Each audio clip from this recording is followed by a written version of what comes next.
এতই শীত পড়েছে না, বিছনা যেন ছাড়তেই ভালো লাগে না। তাও কি করা যাবে, প্রথম দিন বলে কথা বছরের, তাই না? উঠতে তো হবেই সকালবেলা। তাও তো উঠতে উঠতে 6টা বাজিয়েই ফেললাম, আর তারপরে দেখি ভলিও ডাকতে উঠে পড়েছে। তারপরে কিছুক্ষণ বাদে স্নান টান করে একদম পরিপাটি হয়ে রেডি হয়ে গেছি পুজো দিতে যাওয়ার জন্য। বছরের প্রথম দিন, আর তার মধ্যেই ছিল আমার জন্মদিন 1 তারিখ। তাই জন্যই ভাবলাম যে অন্যান্য বার তো দক্ষিণেশ্বর কালীঘাট, যে এইবারে না হলে বড় কাছারির বাবার পুজো দিয়ে শুরু করি এই বছরের দিনটা। তাই জন্যই ঘরে চিকুমিষ্ট আর বাইরের কালু কালীকে আমরা টাটা করে চলে যাচ্ছি বাবা বড় কাছারির মন্দিরের উদ্দেশ্যে। শীতকালে কিন্তু সবচেয়ে বেশি কষ্ট এই পথকুকুরদেরই হয়, কারণ এই শীতের মধ্যে তারা না দিতে পারে গায়ে কিছু, আর তার মধ্যে না শুতে পারে সব জায়গায়, তাই না বলো তো? দেখলে তো বকবকটা যে সেই শুরু করলাম, নিজের পার্সোনাল ইন্ট্রোডাকশনটাই তোমাদেরকে দেওয়া হলো না। আমি ঐন্দ্রিলা, আজ থেকে আমি আমার নিজস্ব পার্সোনাল ব্লগ ভিডিও স্টার্ট করেছি। জানো তো, প্রত্যেক বছরই 1 তারিখ আমার জন্মদিন, আর বছরের প্রথম দিন থাকার উপলক্ষে আমি বিভিন্ন কালী মন্দির যাই পুজো দেওয়ার জন্য। কিন্তু জানি না এই বছর কেন বড় কাছারি যাওয়ার প্ল্যান হলো হুট করে। ভাবলাম যে বাবার থেকে এই বছরের প্রথম দিনটা স্টার্ট করে ফেলি, হয়তো বাবাই হয়তো আমাকে ডেকেছে, কেন কি বাবার ইচ্ছে ছাড়া তো আমি আর যেতে পারতাম না। বাবা বড় কাছারির মন্দির বরাবরই খুবই জাগ্রত। যখনই এই মন্দিরের কাছে আসি তখনই দেখি প্রচুর ভক্তের ভিড় এখানে। ছোটবেলা কতটা এসছি মনে নেই আমার, কিন্তু বড় হওয়ার পর আমি নিজের শখেনে কিন্তু অনেকবারই এখানে এসেছি। বাবার মন্দিরে এলে না আমার মুখে একটা হঠাৎ করে হাসি চলে আসে, কেন বুঝতে পারি না। আমি বাবাকে দেখলেই জানো না আমার মনে কি চলে, আমি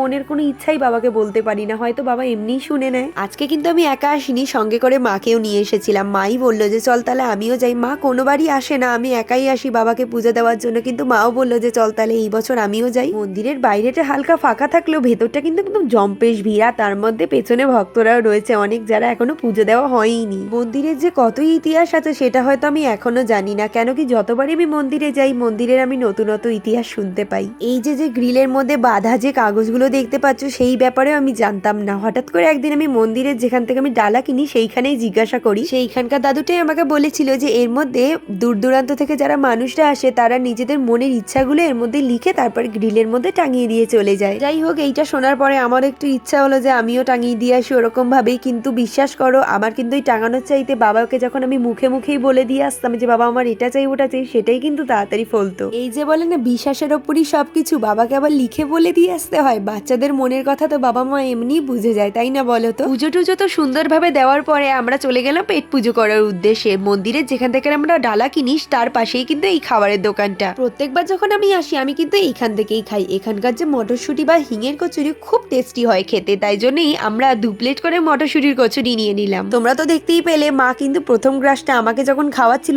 এতটাই গরম ছিল, ফু না দিয়ে আমাকে খাইয়ে দিয়েছিল যে আমার মুখের ভেতরটা পুরো হা হা হা করছিলাম আমি। এইভাবেই মজায় খুনসুটিতে আজকের দিনটা তো কেটে গেল। বাবাকে টাটা বলে চললাম নিজের বাড়ির উদ্দেশ্যে। সবার নতুন বছর খুবই ভালো কাটুক, আজকের জন্য এইটুকুই, টাটা।